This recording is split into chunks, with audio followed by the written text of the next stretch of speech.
ክለባችን አርሰናል በጣም ከባድ ችግር ውስጥ ነው የሚገኘው ጋይስ። በፍጥነት አሁኑኑ የሴንተር ባክ ወሳኝ ተጫዋች ማስፈረም አለበት። ዛሬው ጨዋታ እንግዲህ ወሳኙ ተጫዋቻችን ዊሎ ምንም ጥሩ ማይመስል ከባድ ጉዳት ነው አስተናግዶ የወጣው። ለረጅም ጊዜ ጀርባው ላይ ህመም እንዳለበት ይታወቃል። ዛሬም በጉዳት ምክንያት ተቀይሮ ሲወጣ እንግዲህ ለሕክምና ባለሙያዎቹ ጀርባውን ሲጠቁማቸው እንደነበረ የሚያሳዩ መረጃዎች እየወጡ ነው። እንዳለበት ጉዳት ከሆነ በነገራችን ላይ የጀርባ የቀዶ ጥገና ሕክምና ጭምር ሊያደርግ እንደሚችል መረጃዎች እያሳዩ ይገኛሉ። ይህንን የሚያደርግ ከሆነ ዊሊያም ሳሊባ ከ38 ወይም ከ37 ቀናት በኋላ በሚጀምረው የእንግሊዝ ፕሪሚየር ሊግ የመጀመሪያ ጨዋታዎች በጣም በርከት የሚሉ ጨዋታዎች እንደሚያመልጡት ነው የሚጠበቀው። በጣም የሚያሳዝንና አሳሳቢ ጉዳት ነው ዊሊያም ሳሊባን የገጠመው። እንደዚሁም ዴክላን ራይስም ከባድ ነገር ላይ ነው የሚገኙ። ቡካዮ ሳካም በጣም ተቸግሮ ጭምር ለሀገሩ ጨዋታ እያደረገ እንደሆነ እናውቃለን። ስለዚህ አርሰናል በፍጥነት የዝውውር መስኮቱ ላይ በመግባት ሴንተር ባክና በተለይ መሀል ሜዳ ላይ ጭምር ተጫዋቾችን ማስፈረም ይጠበቅበታል። ስለ ዊሎ ምን ታስባላችሁ? ሀሳባችሁን ኮመንት ላይ ያስቀምጡልኝ። እዚህ ዓለም ዋንጫ ላይ በጣም ግራ ካጋቡኝ ጨዋታዎች የመጀመሪያው ፈረንሳይ ከስፔን ነው። ሁለተኛው አርጀንቲና ከግብፅ። ይሄ ነገር እየተከናወነ ነው እያለምኩ ነው ምናምን ያስባለኝ ጨዋታዎች ማለት ነው። ሴኔጋል ከቤልጂየም በጣም ድንቅ ያሉኝ ጨዋታዎች ናቸው። ስፔን ከፈረንሳይ ካለቀ ጨዋታው 8 ሰዓት ሆኗል። ፊግር አውት ለማድረግ እየሞከርኩ ነው ያለሁት። ምንድን ነው የተፈጠረው? እንዴት እንዲህ ሊፈጠር ይችላል እያልኩ በራሴ ማለት ነው። የዓለማችንን ምርጥ የፊት መስመር የያዘው ፍራንስ ኪሊያን ምባፔ፣ ባርኮላን፣ ጁዌን እና ዴምቤሌን የያዘው ከኋላ ምርጥ አታኪ ሚድፊልደር ኦሊሴን የያዘው ቡድን ደህና ሹቱን ታርጌት እንኳን ሳያስቆጥር ሲወጣ እኔ ግራ ገብቶኛል። ራሴን እየቆነጠጥኩ ነበር ጨዋታውን ያየው። አብሮኝ ለሚያዩት ይሄ ነገር እየተፈጠረ ነው ወይ እያለምኩ ነው ወይ እያልኩ ነው ያዩት። የአርጀንቲና ከኢጅፕት ምን እየተፈጠረ ነው ያለው? በቃ ግራ ገብቶኝ ማለት ነው። ሴኔጋል ከቤልጂየም ከ2-0 እየመሩ እንደዛ ሲፈጠር ኢጅፕት 2-0 እየመራች የነዚህ ፈረንሳይ ግራ ገብቶኛል። እንዴ ወራጁ ቡድን እኮ ነው የሚመስለው። በቃ ሳየው የነበረው ጨዋታው የፕሪሚየር ሊግ ምርጡ ቲም ከወራጅ ቀጠና ቡድን ጋር የተጫወተ ያለ እኮ ነው የሚመስለው። እንዴት አይሶሌት አድርገው እንዴት አፍነው ኳሱ እንዳያልፍ ተደርጎ ለፊት መስመር እንዴት ፔናልቲ የተሰጠበት መንገድ it's just በቃ ግራ ስለገባኝ ነው። እና እንደኔ ግራ ከገባችሁ ጻፉልኝ። ካልሆነ ሜቢ እኔ እያለምኩ ይሆናል ለጨዋታው ያልተደረገ ይሆናል። ተኝቼ ከሆነ ቀስቅሱኝ ፕሊስ ደውሉና ምናምን ነገር እንዴ። ስፔን ፈረንሳይን 2-0 በማሸነፍ አማተር ቡድን አድርጋ ወደ ሀገሯ ሸኝታታለች። ከዚህ ጨዋታ ምን እንደተማርን ታውቃላችሁ? ቫላንስ ወይም ሚዛን። እጅግ በጣም አስፈሪ አጥቂዎች ስለደረደርክ ዋንጫ ዶሜት ታደርጋለህ ማለት አይደለም። ቡድንህ ሚዛኑን የጠበቀ መሆን አለበት። መከላከሉ፣ አማካኙና ስትራይከሩ። እንደምታውቁት ፈረንሳይ እጅግ በጣም የሚያስፈሩ የአጥቂ ክፍል አላት። ግን ተከላካይ ላይ ዊሊያም ሳሊባ ተጎድቶ ሲወጣ በትንትኑ ፍርክስክሱ ነው የወጣው። ኳስ ቢልድ የሚያደርግ የለም። እንደፈለጉ እንደ ሙዚየም እየገቡ ነበር ሲጎበኟት የነበረው። እንደውም ውጤቱ 2-0 ትንሽ ነው እና የዊሊያም ሳሊባ ጉዳት ፈረንሳይን ዋጋ አስከፍሏታል። ሉካስ ዲኜ ያማል የሰራው ጥፋት ፔናልቲ፣ ከዛ በኋላ ደግሞ እንግዲህ በጨዋታ ደግሞ ግብ አስቆጥራ ስፔን ማለት ነው ፈረንሳይን ከደመሰሰች ፋይናል ላይ አርጀንቲናም ትለፍ እንግሊዝም ትለፍ ስፔን ከባድ ተጋጣሚ ነች። ግን እዛ ሰፈር ከባድ ንጉስ፣ ከባድ ምታታዊ ግራግር ያለው ተጫዋች አለ። ስሙን ኮሜንት ላይ ማስቀመጥ ትችላላችሁ። አስፈሪ ቡድን ነው ስፔን። ለማንኛውም የዓለም ዋንጫን በተመለከተ ምንም ነገር ሳያመልጣችሁ እዚህ ምዕራፍ ላይ ደርሰናል። አሁን አንድ ጨዋታና አንድ ፋይናል፣ አንድ ደረጃ ጨዋታ ቀርቶናል። አሁንም ምንም ነገር አያመልጣችሁም። ፎሎ አድርጉ ፋሚሊ። ስፔን እስካሁን ይህን ያህል ጨዋታ ያክል አልተሸነፉም። ግን የጨዋታቸው ማስጠላት እኔ የፖርቹጋልንም የትናንትናውንም የፈረንሳይንም አይቼዋለሁ። ብዙ ጨዋታ አይቻለሁ። የስፔንን ምንም ቅርጽ የሌለው ጨዋታ፣ አጥቂዎቻቸው ሲያስጠሉ ምናምን የሆነ በቃ ጨዋታቸው አይስብም። እንዴት ግን እንደዚህ ማሸነፍ ቻሉበት ነው በዚህ ጨዋታቸው? እግዚአብሔርና ፖርቹጋልንም እኮ መጨረሻ ጋር እንደዛ ነው።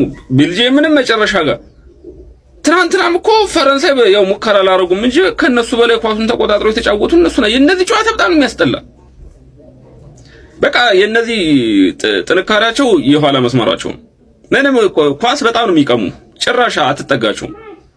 ኳስ ይዘው ወደ ስፔን ከርክ ሙጭልፍ ነው የሚያደርጉ። ግን አጥቂያቸው ደግሞ የተግማማ ምንም የረባ ሙከራ ሲያደርጉ አታይም። ግን ጎል ያስቆጥራሉ ደግሞ ሳይታሰቡ ማለት ነው። እና በዚህ ጨዋታ ይሄን ሁላ ጨዋታ አሸንፏል እግዚአብሔር። ኧረ በስመ አብ እኔ በፍራንስ ይለጠለጣሉ ብዬ ነበረ መድኃኒዓለም። በጣም የስፔን ጨዋታ በጣም ሺት የሆነ በጣም የሚያስጠላ ኦቨርሬትድ የሆኑ ቲሞች ናቸው። ኧረ እድል ግን አንዳንዴ እግዚአብሔርን የተጫወተ ሳይሆን ማለት ነው በቃ ዝም ብሎ እድለኛ ቲም ነው የሚያሸንፍ ብዙ ጊዜ በሀገራት ጨዋታ። ስፔን ፈረንሳይን በዓለም ዋንጫ የግማሽ ፍጻሜ ጨዋታ በአስደናቂ ሁኔታ 2-0 አሸንፋ ወደ ፍጻሜው ማለፏን ካረጋገጠችበት የምሽቱ የዓለም ዋንጫው ጨዋታ በኋላ እነማን ምን አሉ የሚለውን በዚህ ቪዲዮ አጠር አድርጌ ይዤላችሁ መጥቻለሁ። ቪዲዮውን ኮፒ ሊንክ፣ ላይክ፣ ሪፖስት እያደረጋችሁ እስከ መጨረሻው እንድትከታተሉም ጋብዘው ነው። ፍሬፓ ነኝ፣ አብራችሁኝ ቆዩ። በቅድሚያም ከፈረንሳይ ብሔራዊ ቡድን ዋና አሰልጣኝ ከሆኑት ከዲዲር ዴሾ አስተያየት ስንጀምር ከጨዋታው በኋላ በሰጡት ጋዜጣዊ መግለጫ ላይ እንደተናገሩት ከሆነ እኔም በዚህ ጉዳይ ላይ ማለቃቀስም ሆነ መናገር አልፈልግም፣ ነገር ግን ለእናንተ ለጋዜጠኞች የምጠይቀው ነገር ቢኖር ይህንን ጨዋታ የመሩት መሃል ዳኛ የዓለም ዋንጫ የግማሽ ፍጻሜን ጨዋታ የመምራት አቅሙ አላቸው ወይ ብቁ ናቸው ወይ መልሱልኝ በማለት ለጋዜጠኞች አስገራሚ የሆነ ጥያቄያቸውን አቅርበዋል። እንደዚሁም ደግሞ አራተኛውና አምስተኛው ዳኛ ከኔ ጎን ነበሩ፣ ነገር ግን እነሱ ድምጻቸውን ቢያሰሙም የመሃል ዳኛው ግን ሊሰማቸው ፈቃደኛ አልነበረም በማለት በእለቱ የመሃል ዳኛ ላይ ከፍተኛ የሆነ ቅሬታቸውን አቅርበዋል። ፈረንሳዊ የማንቸስተር ሲቲ አጥቂ አማካይ የሆነው ራያን ቼርኪ በበኩሉ ግን የአሰልጣኝ ዲዲር ዴሾን አስተያየት በመቃወም እንግዲህ የመሃል ዳኛው እኛን ምንም አልጎዳብንም፣ ምንም ያላጸደቀልን ጎልም ሳይኖር ቀርቶ አይደለም፣ ነገር ግን ተወቃሽ ማድረግ ካለብን ራሳችን ነው መውቀስ ያለብን። እኛ የተሸነፍነው በስፔን ሳይሆን በራሳችን ስተትና በራሳችን ድክመት ነው። በጣም ቅር የሚያሰኝ ጨዋታ ነበረ። እኛ ራሳችንን ወይም ደግሞ ፈረንሳይ የምትታወቅበትን አጮት ይዘን አልቀረብንም። በተቃራኒው ግን ስፔን ራሳቸውን ሆኖ ቀርቧል፣ ስፔንን መስሎ ቀርቧል። ራሳችን ነው ተወቃሽ ማድረግ ያለብን እንጂ የዕለቱ የመሃል ዳኛ አንዳንድ ስተቶች ቢያደርጉም ነገር ግን እኛ ላይ ያን ያክል ተጽዕኖ አልፈጠሩም በማለት የአሰልጣኝ ዲዲር ዴሾን ሐሳብ በመቃወም አስተያየቱን ሰጥቷል። የብሔራዊ ቡድኑ ዋና አምበል የሆነው ኪሊያን ምባፔም የራያን ቼርኪን አስተያየት በሚያጠናክር መልኩ እንደተናገረው ከሆነ እኛ በጣም ብዙ ቴክኒካል ስህተቶችን ሰርተናል። የጨዋታውን ጌም ፕላን ፈጽሞ አልተገበርንም። ስፔኖችን ለሁለት ተጫዋቾች 3 ሆነን ፕሬስ እናደርጋቸው ነበር። ይሄ ደግሞ ትልቅ ስህተት ነበረ። ምክንያቱም ስፔኖችን ማን ቱ ማን ነበር ማድረግ የነበረብን። ፈጽሞ የኛን ጨዋታ መተግበር አልቻልንም ነበር።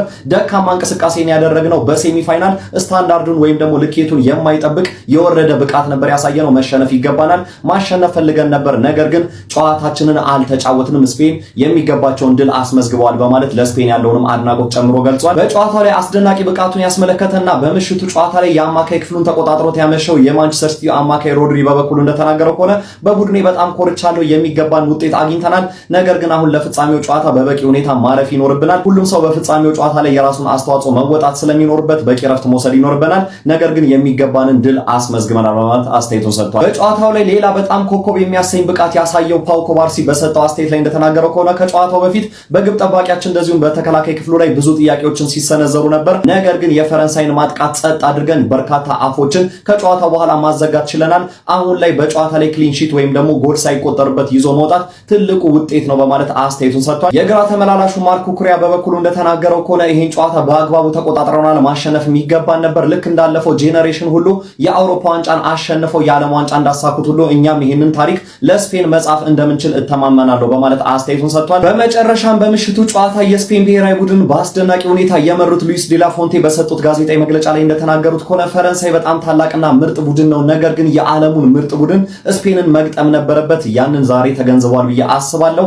እነዚህን ምርጥ ተጫዋቾች በጣም የሚገርም ቡድን መምራቴ እድለኛ ነኝ፣ ነገር ግን አሁንም በፍጻሜው ዋንጫውን ለማሸነፍ አንድ የመጨረሻ ስቴፕ ይቀረናል። የተቻለንን ነገር በሙሉ በፍጻሜው ጨዋታ ላይ ሰጥተን ዋንጫውን ከፍ አድርገን ማንሳት እንፈልጋለን በማለት አስተያየታቸውን ሰጥቷል። እናንተ ታዲያ ከጨዋታው በኋላ ስለተሰነዘሩት አስተያየቶች ምን ትላላችሁ? ሐሳብ አስተያየታችሁን ኮሜንት ሴክሽን ላይ ያጋሩኝ። እንደነዚህ አይነት ፈጣን እግር ኳስ የመረጃዎች በቀጣይ እንዲደርሷችሁ የፕላስ ምልክቷን በመንካት የሜዳ ስፖርት ቤተሰብ ይሁኑ። ጋይስ ስለዚህ ተጫዋች ምን ትላላችሁ? እስኪ ስለ ምርጡ ራይት ባክ ስለ ፔድሮ ፖሮ ምን ትላላችሁ?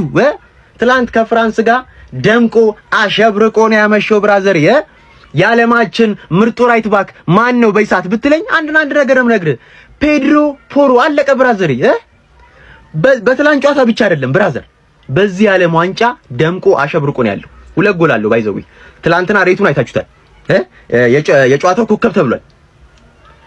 በቃ ቃላት የለኝ ፔድሮ የኔ አባት የኔ በመሆን ማለት ነው። እና ከወራት በፊት ማድሪድ እየጠየቀው ባርሳ እየጠየቀው ማለት ነው ከቶተናም ጋር ለ5 ዓመት ኮንትራት ተፈራርሟል። ሪጀክት አድርጓቸው ማለት ነው። ማን ነው ማድሪድ ብሎ ብራዘር እና አሁኑኑ ይዘህ የምትመጣ ካለ 250 ሸጥላለሁ። አሁኑኑ 250 ከፈለክ ማለት ነው። ሰው ኤሲኤል ጉዳት እንደዚህ ሰርቪስ እኮ ነው የገባ የሚመስለው ጭራሽ ብሶበት እኮ ነው የመጣው። ሰርጀሪ ሊገባ ሲል ሙሉ ችሎታውን በሆነ ብልቃጥ አድርጎ ቀበረው።